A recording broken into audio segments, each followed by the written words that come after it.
Waves. So I am in Southern California. I'm in beautiful San Diego, sitting on Crystal Pier. What a fantastic little hotel. I've been out for the entire week. I know this week was Cisco Live, but I was out of town. This is vacation week. So daughter goes off to camp. We got to do something fun with the 7-year-old. So we decided to come out to beautiful sunny Southern California, except for that sunny part. Either way, we're down here in San Diego, right north of San Diego, right north of Mission Bay, sitting on a pier in where are we? We're Pacific Beach, right north of Ocean Beach. Such a great area, but you know, 9:30 in the morning Pacific. It's been a hell of a week. Lots of stuff going on, and I didn't do waves on Tuesday or Wednesday, but I figured I would do waves from the waves. So here we are. There's a couple of things have happened this week. Go figure. So I wanted to jump on real quick. Only take up, 10, 15 minutes. Talk about some of the things that are happening this week that you may have missed if you were at Cisco Live. So let's talk about Cisco Live real quick. Wasn't there this year. This is the first year in a number of years that I've missed it. But uh, I don't want to say I didn't miss it, but I don't know what was missing. I was getting some interesting text messages from the show talking about it not really having the same vibe as before, and I don't know if that was just people trying to placate me or make me feel better about not being there. But guys, I'm okay. First of all, I'm perfectly content with where I am. I did Legoland, went to a Padres game last night, lots of good times. But I did get some weird text messages. I've never gotten those text messages before, and I was wondering, what we were going to see from the wireless industry, from Wi-Fi showing up at Cisco Live. And as far as I can tell, I didn't miss any big product announcements. There was nothing that blew up on my phone that said that there was something immediately happening that we needed to pay attention to. And I guess in Chuck's speech where he talked about making AI work for you, and the whole theme of the show being making AI work from you, is pretty exciting from a Cisco perspective. But what the hell does that mean? Like, what does that mean? And I say that with all respect. What's the point? We're making AI work for you. Okay, I get the investment. Built the NVIDIA chipsets being built into the fabric. I get the idea of connecting devices that connect AI and making sure that it's AI from start to finish connected in the best way possible. I understand all that.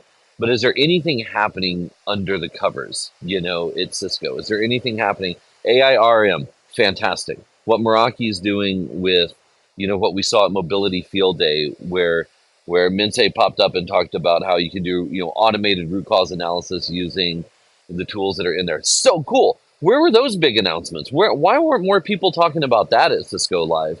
Why wasn't that being brought to the forefront? Because as that was happening, this announcement dropped on June 3rd, a couple of days ago, 3-4 days ago. HPE snuck this little thing out, right? This is pre-discover. This is right before what's happening at Cisco Live. And HPE decides to announce their integration of Athonet into HPE Aruba networking, which to me is such a huge deal. That's interesting because you've got the Aruba networking experience with Central, you've got Wi-Fi, you've got IoT components, you've got sensor components with UXI, you have all these things that are happening, and now they're saying this is HPE 5G made by HPE, designed and built and put in, part of that Athonet integration. This is Aruba 5G for all intents and purposes. They say they're the only global enterprise infrastructure vendor to provide comprehensive Wi-Fi and private 5G solutions, basically under one umbrella. The move makes it simpler for enterprises to purchase, deploy, and manage new private cellular enterprise. That's awesome. This is a huge move. This is the first time you've seen one of these groups that's all encompassing with 5G and with Wi-Fi. How long before that's in a single dashboard, right? This new combo product is called Enterprise Private 5G. It sits within the Aruba networking portfolio. It's pitched to enterprise and industrial customers, including via mobile operator channels. So now they're talking about carriers, they're talking about mobile network operators, they're talking about MSPs and partners pushing this private 5G solution. As it stands, management of the LTE 5G product remains separate from WLAN management in HP Aruba Networking Central, although it will be integrated in time, they say. It's unclear about current spectrum support. HP said it features interoperability with shared spectrum for private enterprise use, CBRS in the US, and globally where regulatory frameworks allow, beginning in 2025. Enterprises can deploy private cellular in under 30 minutes with zero-touch provisioning and configuration wizards that mask 3GPP cellular complexity. This is big. This is that convergence of everything coming together. How do we just get all of the wirelesses under one pane of glass? This is the start of that. So while Cisco's talking about making AI work for you, and Cisco's out there talking about the Nvidia investments with Nvidia chips and all this, they're focusing on that core infrastructure, that route, that switch. I didn't see a lot coming from the wireless world, and that's super frustrating, right? Because I think that they have so much to offer, and there were more posts about Elton John than there were posts about what about AIRM, and Florwick gave and if you don't know Jim, he's such an incredible presenter and just a great guy all around, gave an incredible presentation about what AIRM is doing on Cisco for Catalyst and for Meraki and how they're bridging that together. And there's all these amazing things that Cisco can do. And what gets me is that it's not only that wasn't talked about, at least in a way that I call it wind up, but also, why did HPE choose this time to sneak this in? Why did they wait till Cisco was doing their huge event and then they just leaked out, oh, by the way, we're doing Athonet? Like, I get it. Maybe they're trying to steal some of the thunder, but dude, you can't, why would you do that? You're going up against, Cisco's Cisco Live, just give them the week, man. You've got Discover coming up. It's next week. Why not pop it off then? So I'm interested to see how that works out. There'll probably be more information and more announcements about that as HPE Discover comes on. I think it's week after next. There's some good stuff. Next week, WBA in Dallas is happening.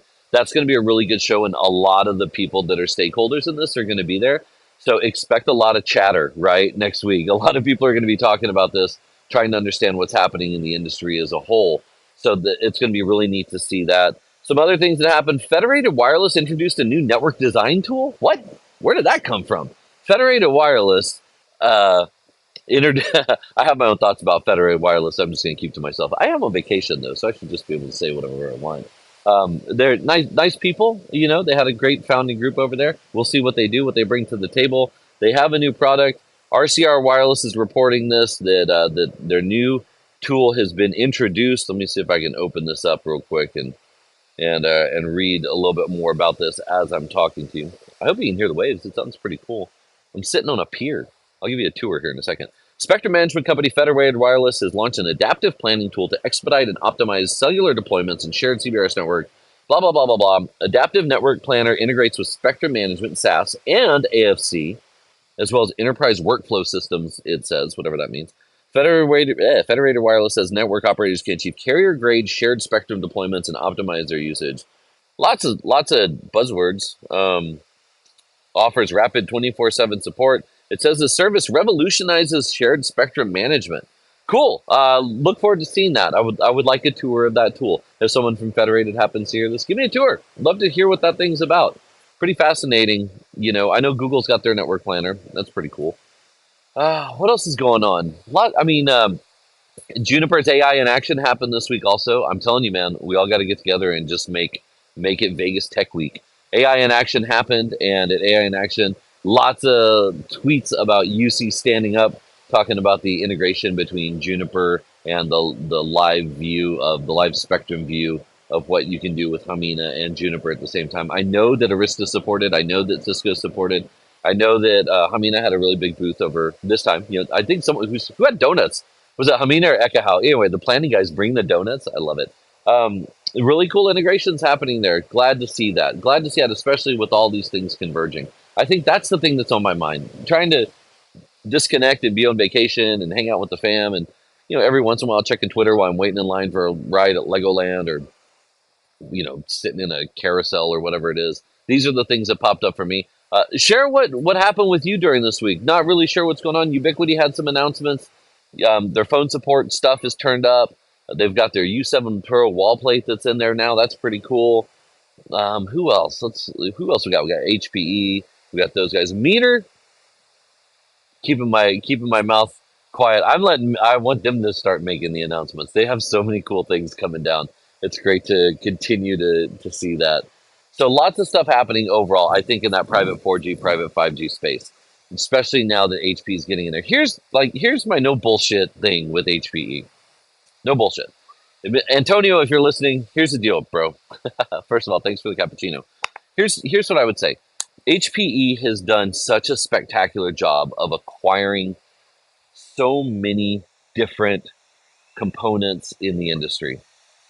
And when it comes time to stitch them together, they have not done a very good job of making that a seamless experience. And so my hope is that with the Juniper acquisition, that Marvis is going to be that thread. Especially now that they're talking 5G, right? Especially that they're integrating this with HP equipment. This isn't them rebranding Bicell's equipment or them rebranding Salona equipment or whatever it is. This is them producing HPE 5G equipment. Very cool, according to the press release, right?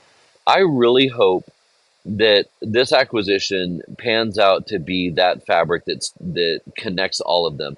Because now that you've got Athonet 5G, and now that you've got UXI, and now that you've got the stuff with Rasa, in the wave, from a couple of years back, and you've got these incredible, like, let's face it, incredible Wi-Fi 7 access points that they've produced with all of these things together.